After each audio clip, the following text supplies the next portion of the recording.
I'm just going to bring up your next act. This guy right here, he suffered from his art, and now it's your turn. Ladies and gentlemen, please give it up for Mike Melville. Give it up for Mike Melville, everybody. Let him hear. Melville. Keep it going for Joe Howard. Yeah. Or not, that works too. Thanks for paying attention. See, everybody's got their coats on. Nice and warm out, isn't it? No? Everybody think wintertime coming is going to suck? It's a great thing. How many people have to drive through the Metro Parks? Oh, it's just me? Traffic's backed up that long because it's just me. Well, when it gets cold out, you don't have the asshole on the bike. And everybody knows him, the one that blocks traffic. You know, he has the $150 riding shoes, the helmet, the shirt with the logos, like somebody's paying him to be the asshole that fucks up traffic. And it's not his fault, because when he was young, someone told him to follow his dreams. And that's fine. Tell all your kids to follow their dreams. That should stop when you're 10. When you're 10, you realize you're not going to be the next James Bond. You're not going to be an astronaut. You're probably going to be a garbage man or work at 7-Eleven. Because you're filling their heads with false hopes. You go to the zoo, you see that guy walking around in all the khakis with the helmet, camera with a lens 4 feet long, snapping photos like a giraffe. Oh, yeah, you discovered it. That's why it's penned up here, but you discovered it.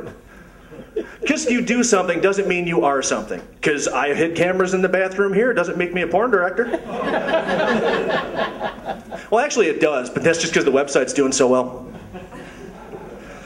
So, it was easier when we were younger. How many people here are on, like, relatively newer relationships? Yeah, it won't last. Get out now. And I say that because I'm old enough that I remember certain things, and it was easier to date when I was younger. You guys seem like a lot of them are about my age. How many remember when the dating ritual included stalking? You chuckle, but think about it. You liked a girl, you followed her home. Maybe you hid in the bushes across the street. See which room was hers at night. Maybe you still do. Dressed in a ninja suit with night vision glasses. Carving her initials in your arm with a rusty blade, because the pain makes you one. Stroking a doll made out of the hair you stole from her brush. Gonna need a moment, hold on. I'm just speculating, none of this has ever really happened to me. Kelly.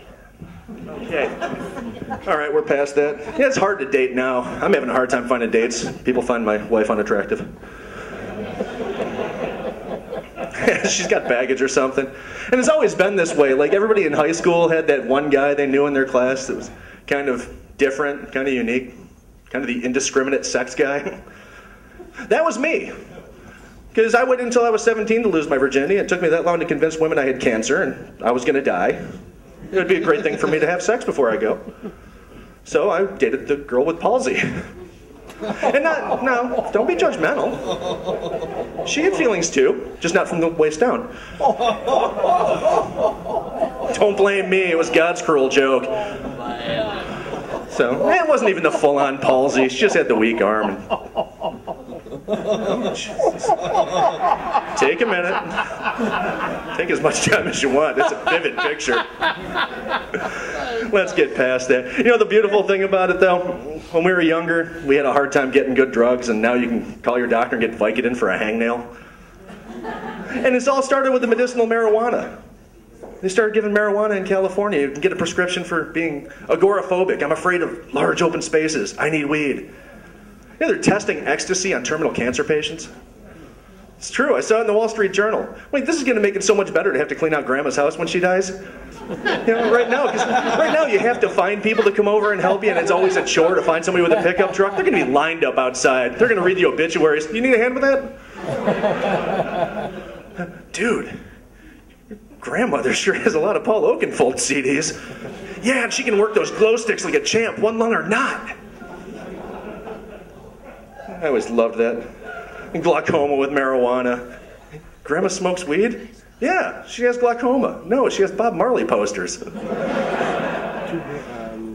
Grandma's a stoner. Yeah, but she's really old. How old is she? I don't know. Look at her eyes. Well, they're dilated. She's stoned. Okay. Let's go through her stuff. And this is where it gets interesting at the funeral. Funerals become a meat market for older people. Younger people go to the bars, they go to the clubs, they use the internet. Older people don't have that. They go to funerals. You ever wonder why the old guy dresses up? It's not out of respect for the dead. He's looking for a widow. They all gather there.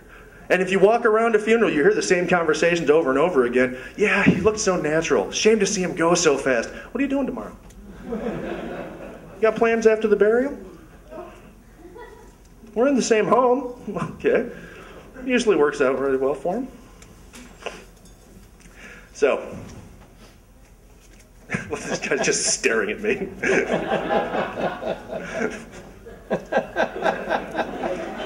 Just checking. You got the new diseases coming out now. You know, all through history, diseases have been caused by animals. You know, it's just getting progressively less scary. The plague was caused by rats. That's not bad. Mad cow. Okay, that's bad. Who's afraid of a cow? They don't do anything bad for you. They came out with the bird flu. It was spread by chickens. Chickens. Who's afraid of a chicken? You can't be afraid of any animal that's delicious while fried with 11 herbs and spices and served with mashed potatoes. They should have had that done with a condor. The condor should spread that. You know, what's next? Goldfish that cause tumors? It's the only thing left in the progressive scale. And actually, all the disease talk comes back to one thing that happened recently. They say everything kind of sticks together in your head.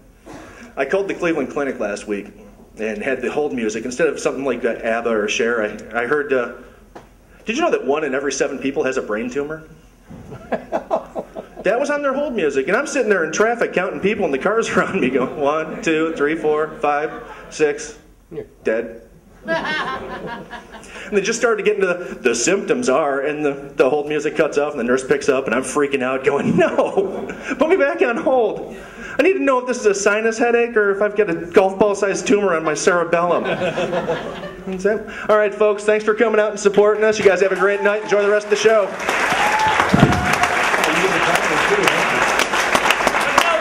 Mike Melville. Mikey Melville, everybody.